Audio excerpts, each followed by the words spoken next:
Ladies and gentlemen, very interesting news today. And I swear to God, if by the time you're watching this, if there is an actual casting update, then I'm still posting this video. I don't care. I'm still posting it. And if you don't know what I'm on about, I've done this many times before. And by the time I post my video, because I live in the UK, so when this news usually drops for you guys, it's quite late at night, so I do my coverage the next day. Typically, something crazy develops in the story right when I upload my video.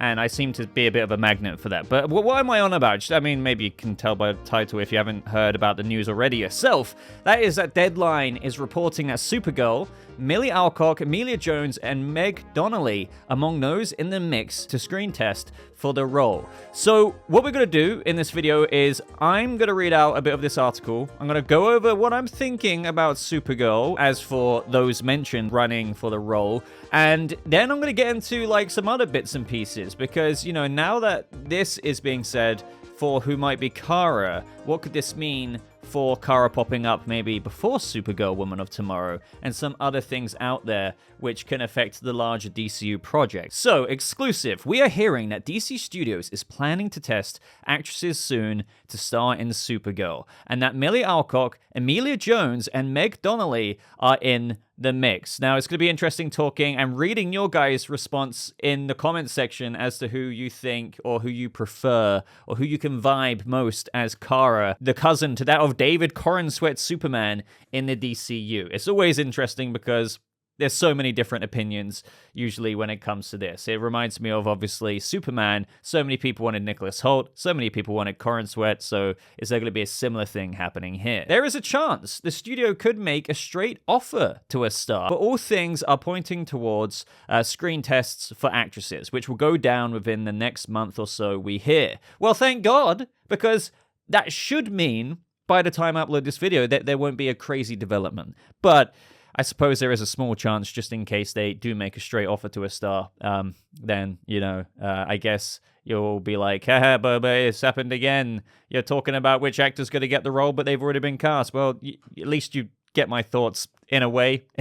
So Deadline understands that Natch, DC Studios' co-boss James Gunn, is definitely part of the process, as this is a character who likely, and we'll talk about this a little bit later, who will likely make its debut via a cameo in a DC project that isn't Supergirl. The search is ongoing for a director. So I really want to talk about what that cameo could be, but also I want to talk about the search is ongoing for a director and what that could mean for other projects when it comes to the casting for even the DCU Batman and whatnot. This is where they go over briefly some of the actors. So obviously here we have, and I'm sure many of you have seen, Millie Alcock is best known for her lead role in HBO's Game of Thrones spin-off House of the Dragon, playing Princess Rhaenyra Targaryen. As for Emilia Jones, I think a lot of people know her from Netflix's Lock and Key series. And then Meg Donnelly, a lot of people know as the voice of none other than Supergirl in DC's animated movies Legion of Superheroes and Justice League Crisis on Infinite Earths Part 1, which came out not so long ago, I believe.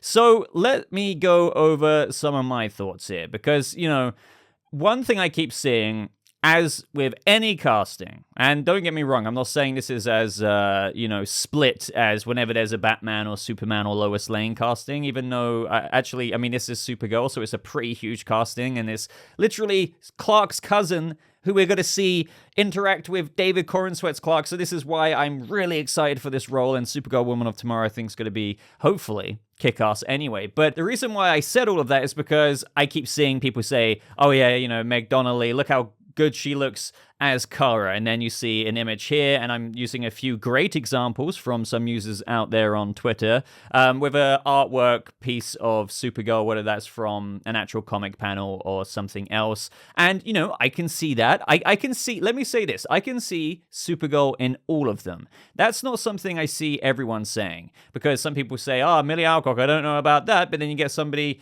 like myself or other people saying, no, I can definitely see that, and then you have the same thing for people saying, I don't know about about Meg Donnelly. Yeah, she's voiced Supergirl, but I don't necessarily see it. But then you see something like this and you're like, okay. And then obviously with Emilia Alcock, you see something like this and you're like, actually, I can see that as well. So with that being said, I do want to put it out there from where I'm standing. And I say this to people all the time. And it's like, if I was the casting director, could I vibe? Which is, funny to say because it's not like I'm seeing them audition, but who can I truly vibe? And I do think they're all good choices. So I do want to say I'm quite torn between them all. But I do think if I try and absolutely force myself, if I had to press the red button right now for the casting choice, and maybe it is my bias from the certain show that I've seen, I do want to put that out there. But I do think if I had to press the button right now, I'm going to freaking press it, it would be Emilia Alcock. Some of you may be like, wait, what? Really, Boba? Over Meg Donnelly? Because I do think that Meg Donnelly, from what I'm seeing, at least from my feeds on social media and what other mutuals are saying, they really are gunning for that. But I don't know. I want to say this first and foremost. If any of them were picked, I think I'd be pretty happy. I think there's just something about Emilia Alcock having this role in where I can just imagine it a bit more. Yes, as I said, with House of the Dragon, the performance that I saw on there, I do know that she's a very capable actor. Now, she is an actor, ideally with quite some range, you would like to think. So, no, I'm not thinking that she's going to be playing Rhaenyra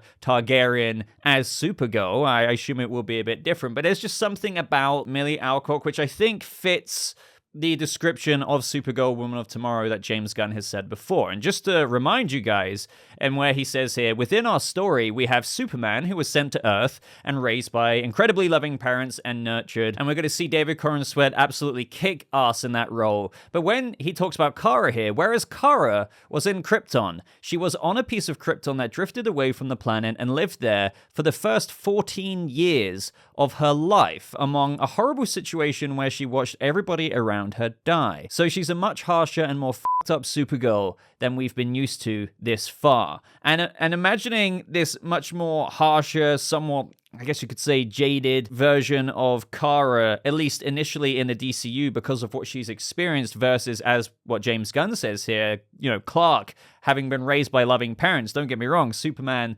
especially through growing up, has had quite a few trials and tribulations, kind of Smallville style, if you will. God knows what Corenswet's Clark in this continuity has been through, but it doesn't really compare to the trauma that Kara has had. And I don't know what it is. Again, maybe it's my bias for House of Dragon. I can just emulate that quite easily into Emilia Alcock's possible potential as the character if she's cast. But let me rephrase that once again, or emphasize that I can imagine it with the other two actors that have been named so far as well. I think people will 100% somewhat debate and argue down in the comments to some degree, saying, I don't get how you could think that actor looks like Supergirl, because this is the thing. Same with Batman, Superman. Everyone has their own beliefs, or from what they've absorbed, as to what a casting or what a character should look like. I've ranted about this so many times on the channel before, but depending on the source material, depending what movies, per castings that you've preferred to see as said character, said Batman or whatever, you then, or a lot of people, project that out onto what the future Batman should be, or the future Supergirl should be. So just bear in mind that it is different strokes for different folks, and I do believe that all of these contenders for the role so far can easily play Supergirl in their own way and in their own look. It's just, it depends what preference you have or what vision you have for Kara. It might mean that Emilia Alcock is better for you, or Meg Donnelly, or Emilia Jones. Now, the other things that I really wanted to tackle in this video and also pose to you guys is what we have to work with here, as per what Deadline is reporting, is that it looks like they very much so are casting a Supergirl before they find that director for Woman of Tomorrow, which we have somewhat been over before because I believe this was rumored quite a while ago, but this does match with regards to how Gunn said that they wouldn't be casting any DCU projects until they kind of have like a script that they've reviewed and are happy with. And as per Gunn welcoming Anna Nogueira to the DC Studios family, saying that Anna is an amazing writer whose screenplay adaptation of Woman of Tomorrow is above and beyond anything I hoped it would be. We're excited to be moving forward on this unique take on Supergirl in this beautiful star-spanning tale. Now, the reason why I mention that is because, clearly they've got the screenplay, they've reviewed that, so they feel comfortable casting. That matches up to what James Gunn has said before. So they could be casting Supergirl this soon for that reason. But at the same time, I do want to say that maybe they could be wanting to cast Kara now because, it was filming in just a couple of months' time.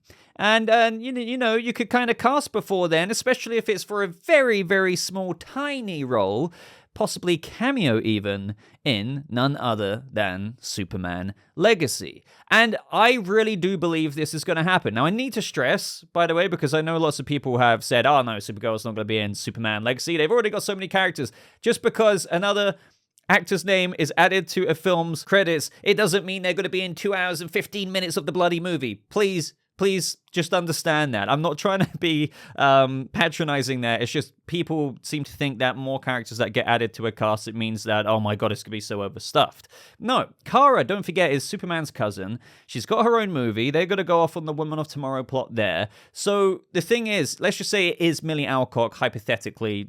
Let's just roll with that. She does have that younger look compared to especially David Corenswet's Clark, and I can imagine that in the movie, I don't even know, like maybe she comes over to dinner at the Kent farm, where Clark is talking to them about Rachel Brosnahan's Lois Lane and how they've been dating for 3 months. Maybe a terrible example for some of you, but it might not be anything more than that. Maybe Kara is struggling to reconcile with her own identity because her cousin Clark is already Superman and he's been flying around with the red cape. Granted, as we know, not for a very, very long time, because he's not a veteran seasoned Superman, but it's not an origin. But she's starting to think, damn, like, what is my place? That's what I really like about these front runners, I guess you could say for now, or at least mentioned actors who are in the running for the role, because they all do have that younger Kara Danvers look to her that is befitting of where we're at in the current DCU timeline when it's hitting the ground running. Now, I'm not pretending to know exactly where we're at, but we do have an idea. Clark is a fully fledged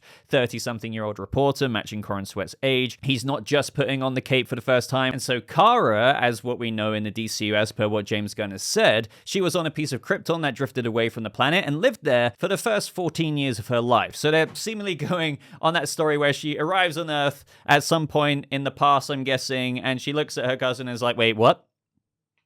Last time I saw you, you were a little bubba. What's going on here? And you get what I'm trying to say. So I understand, trust me guys, I really do, about the apprehension of, okay, they need to do exposition in Superman Legacy, especially as this is the first live action look at the DCU. I know we've got Creature Commandos, but that's animated, and we're going to get some cool exposition in there, I'm sure. Tons of Easter eggs and nods to the future, and I can't wait to cover that. But yeah, there's a lot of exposition that needs to be done in Superman Legacy to see what this living, breathing, live-action version of the DC Universe is like. But you don't want too much, because I do get the overstuffed concerns there to a certain extent. But I do think Kara and Clark already being Superman just kind of sets up this natural rhythm for what the status quo is for this new DCU, especially on the House of L side, if you will. Because, he's already got metahuman compatriots like Mr. Terrific. He's flown around for a while, so he's definitely run into other heroes to some degree. Maybe he's dating Lois, maybe he hasn't, but he knows Lois because he's been working at the Daily Planet for a while. So you get what I'm saying. Kara being in there and having known her for some time and maybe helping guide her in the ways of humanity, while she helps balance out his Kryptonian heritage, which is a little bit of a logline for this movie, as per what Gunn has said before, struggling to reconcile his human upbringing with that of his Kryptonian heritage. They can help each other out a little bit, and then, lo and behold, we're going to launch into Kara's story, Supergirl Woman of Tomorrow, where that really manifests into that journey of self-discovery and this space-spanning adventure. So let me know if you think Kara is being cast right now, not only because, we don't truly know the DC release order to a firm extent. It's not exactly how it was in the Gods and Monsters January video.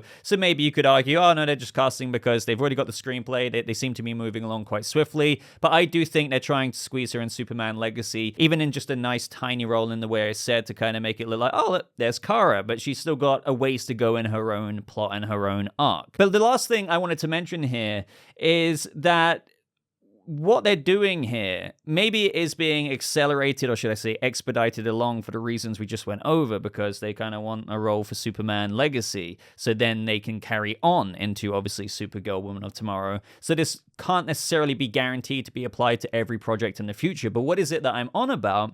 That is casting before a director is attached. That is very interesting to me, because I've mentioned this before briefly, and some of you may remember me going over this, but I've always wondered if future directors would have a hand in who gets to play, let's just say, their Swamp Thing in James Mangold's movie. Like is James Mangold going to have a say in that? Maybe not. Like, what about Andy Muschietti for his Bruce Wayne / Batman in his The Brave and the Bold? But now I'm thinking, and I've never not thought this to an extent, because, of course, this is James Gunn's baby. Like, the DCU is a part of his, grand design, if you will. But now I'm thinking, will this just be chosen and picked out by Gunn? Like, I mean, some of you may be like, duh, but I don't think it's unreasonable for me to have thought, okay, when it comes to Brave and the Bold, Andy Muschietti might have, a pick of actors. But of course, I never thought for one second that, Gunn wouldn't have to sign off on it. Of course he does. But Supergirl, before they've even got a director, it looks like she's going to be chosen. So does that mean Batman is going to be chosen by Gunn? Does this mean that any flipping actor for the future characters of the DCU is going to be chosen by Gunn? Or do you think that this is just a little bit of a different situation that won't necessarily be mirrored onto future projects, because they've already got the director for Brave and the Bold, they've already got the director for Swamp Thing, so when it comes to casting for those future characters, since those directors are around, they might collaborate in the idea of the casting pool, and then maybe have a conversation with Gunn. It's just that this certain project, or this certain character in particular, needs to be done a little bit quicker, because maybe she's appearing in Superman Legacy. But that's everything I've got to say in this video, guys. I've rambled as much as I could about the Supergirl Woman of Tomorrow news, or, the casting at least, that could be one of these 3 actors. So first and foremost, let me know who you vibe with the most. Is it Millie Alcock? Is it Emilia Jones? Is it Meg Donnelly? Let me know what you thought of the other things in this video with regards to a cameo. And do you think that Gunn will have, most of the say? I mean, he will obviously always have the final say, but do you think he will be in total control, and the directors won't have anything to do with who they have as their main character of their movie? Let me know if you liked this video by leaving a like on it. It really does just launch me out there into the algorithm. It lets YouTube know that, hey, people actually like watching my videos, and maybe they'll promote it a little bit more. Consider subscribing to stay up to date on anything brand new on the DCU. But until next time, thank you once again so much for watching. I hope you have a lovely rest of your day, and I'll see you fellow Kryptonians in the next video. Goodbye.